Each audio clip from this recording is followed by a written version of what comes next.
PU ವಿದ್ಯಾರ್ಥಿಗಳಿಗೆ ಶಿಕ್ಷಣ ಇಲಾಖೆ ಒಂದು ಬಿಗ್ ಶಾಕ್ ಕೊಡ್ತಾ ಇದೆ. ಸ್ಟಡಿ ಹಾಲಿಡೇಗೆ ಬ್ರೇಕ್ ಹಾಕಿದೆ ಪದವಿ ಪೂರ್ವ ಶಿಕ್ಷಣ ಇಲಾಖೆ. ಪೂರ್ವ ಸಿದ್ಧತಾ ಪರೀಕ್ಷೆಯ ನಂತರದ ಸ್ಟಡಿ ಹಾಲಿಡೇ ಏನಿರುತ್ತೆ, ಆ ಸ್ಟಡಿ ಹಾಲಿಡೇಗೆ ಬ್ರೇಕ್ ಹಾಕಿದೆ.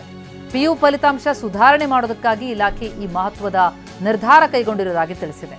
ಗ್ರೂಪ್ ಸ್ಟಡಿಗೂ ಕೂಡ ಮುಂದಾಗಿದೆ ಪದವಿ ಪೂರ್ವ ಶಿಕ್ಷಣ ಇಲಾಖೆ. ಪರೀಕ್ಷೆ ಮುಗಿಯೋವರೆಗೂ ಕೂಡ ವಿದ್ಯಾರ್ಥಿಗಳು ಕಾಲೇಜಿಗೆ ಬರಲೇಬೇಕು. ಕಾಲೇಜಿನಲ್ಲೇ ಮುಖ್ಯ ಪರೀಕ್ಷೆಗೆ ತಯಾರಿ ನಡೆಸಬೇಕು.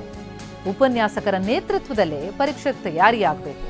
ಉಪನ್ಯಾಸಕರು ಕೂಡ ಕಾಲೇಜಿಗೆ ಹಾಜರಾಗಲೇಬೇಕು. ಈ 1 ತಿಂಗಳ ಕಾಲ ವಿದ್ಯಾರ್ಥಿಗಳಿಗೇನು ಸ್ಟಡಿ ಹಾಲಿಡೇ ನೀಡಲಾಗ್ತಾ ಇತ್ತು, ಅದಕ್ಕೀಗ ಬ್ರೇಕ್ ಬಿದ್ದಿದೆ.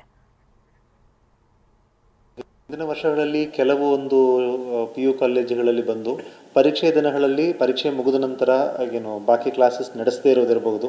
2 ಪರೀಕ್ಷೆಗೆ ಮಧ್ಯದಲ್ಲಿರುವ ದಿನಗಳಲ್ಲಿ ಬಂದು ರಜೆ ಘೋಷಣೆ ಮಾಡೋದು, ಸೊ ದ್ಯಾಟ್ ಸ್ಟೂಡೆಂಟ್ಸು ಮನೆಯಲ್ಲೇ ತಯಾರಿ ಮಾಡ್ಕೊಳ್ಳಿಕ್ಕೆ ಒಂದು ಅನುಕೂಲ ಆಗಬಹುದು ಅಂತೇಳಿ ವಿಚಾರಗಳು ನಡೆದಿದೆ.